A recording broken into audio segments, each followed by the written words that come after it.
Hey guys, Rich here. In my last video, I walked you guys through how to install one of the Skaggs Moto Designs racks on the back of your Honda CRF450L. And today we're going to put some on it. I am super excited to show you this. Check this guy out. So this is the Givi, I'm not actually sure how to pronounce that, Trucker Dolomite, and I believe this is the DLM30. I'll link it down below.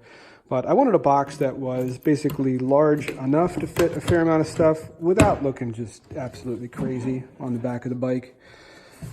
And I'll tell you, this one, it's a really nicely made box. I couldn't tell from the pictures online if this was sort of like a plastic box with like a thin decorative skin on it, but it's not. This is a nice thick gauged metal, and it is the same piece of material inside and out. And it's so you're maximizing the capacity. You're not wasting any space with just sort of like interior structure of the box. Even the bottom, it's formed for the monokey locking system, and they give you a nice little foam pad for the bottom. And it's a bit tough to get just an idea of the size of this box since it tapers up. But let's go get this installed on the bike. And for this, by the way, I am going to use, this is from Skaggs Moto Designs. This is a wedge that mounts on the back of the rack, and then these are two pieces that mount on the front. And this is what's going to hold this guy onto the bike. If I flip this over and you look, the wedge is what goes up inside of here and allows this box to lock onto the back of the bike. And these two sort of, I guess, finger sockets in the front are going to slide over those two posts in the kit. So let me get you set up on the tripod, and I'll start getting this hardware on. All right, so I'm going at this for the first time. I don't actually know what tools we're going to need yet, or if we're going to have to actually remove the rack from the back of the bike to have room to get the hardware in. So let's see. So here's our wedge that's going to sit on the back, and I believe that faces with this recess forward, but let me get the box and check.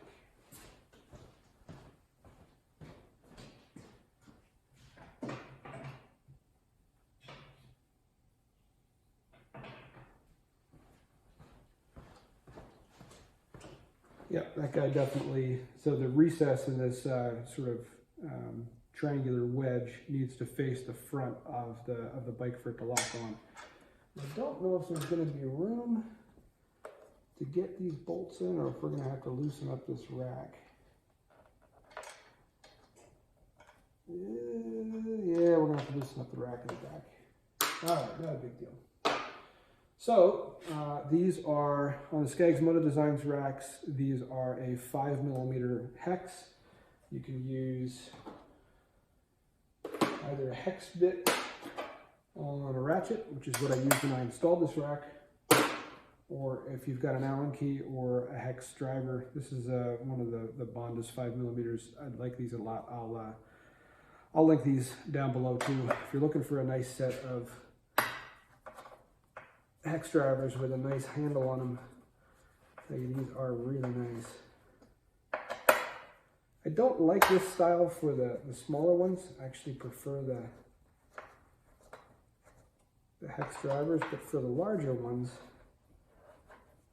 where you have a little bit more resistance spinning them, I kind of prefer this handled style. So I'm not going to take this all the way off. I'm just going to loosen these enough that I can hopefully slip those bolts in from the back. Oh yeah.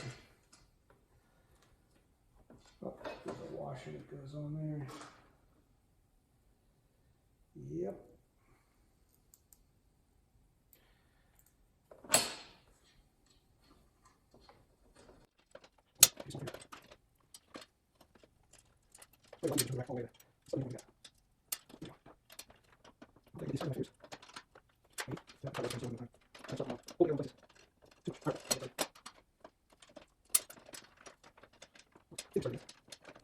Once these are started, If you've got a ratcheting 10mm wrench, that's going to be the way to do it. If not, actually, you know what? Finger tighten these almost all the way in.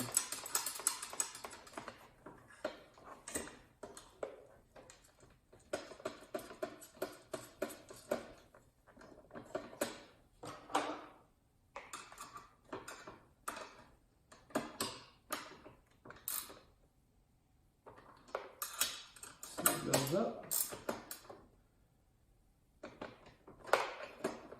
If I should actually left those loose till I test the fit. Now that the bolts are in, even with these tightened all the way down, it's not going to be a problem to slip that ratcheting wrench or just even a regular wrench under there.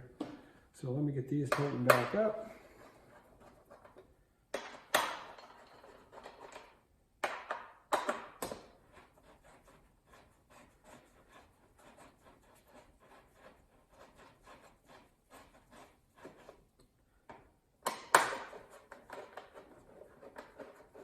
Here in the Northeast, it is still pretty darn cold. And I gotta tell you, I am ready for spring. I am ready to be back on this bike.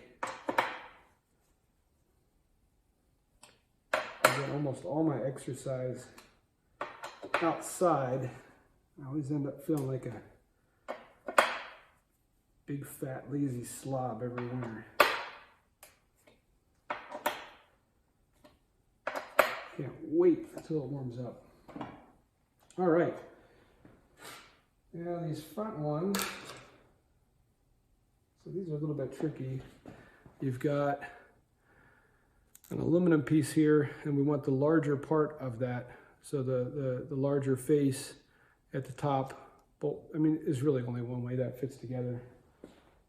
And you're gonna drop through these holes in the side, the washer on the bottom,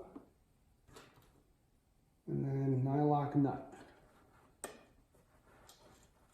Should check to see if that was a 10mm first. Yep, it is. And these have a hex in the top. And of course I don't have the right size driver for that.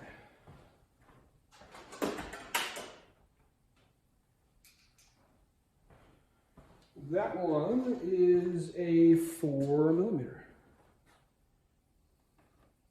Let's get them all the way on here before I switch to the other side.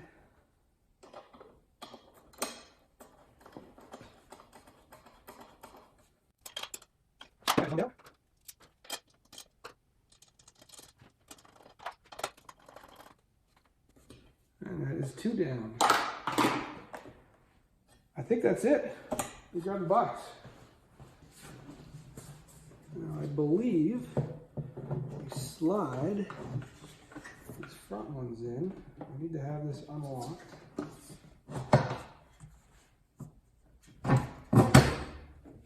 Oh, that is wonderful. And once the key is locked, that does not come off. Let me get you back for a bottom view. All right, there she is.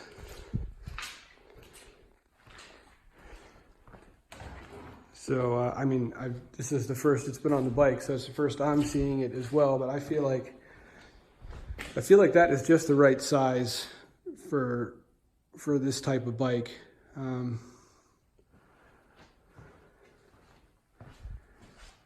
Yeah, and I really like the style a lot too.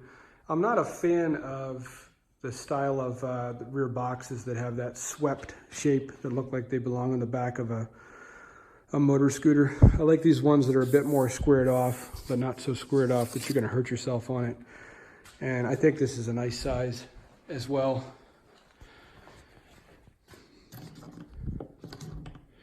Let's see, so key is clockwise to unlock. Oh yeah. Yeah, that's a nice size. And what I also really like about this box as well is these mounting points on the top. These are I know it's hard to tell from the video, but these feel nice and beefy and strong. I mean, I don't know that I'd try and tow somebody else's bike from one, but popping another bag up on top of this and strapping it down, you could easily double the capacity that you would normally get from this box. I'm super stoked about actually getting to use this.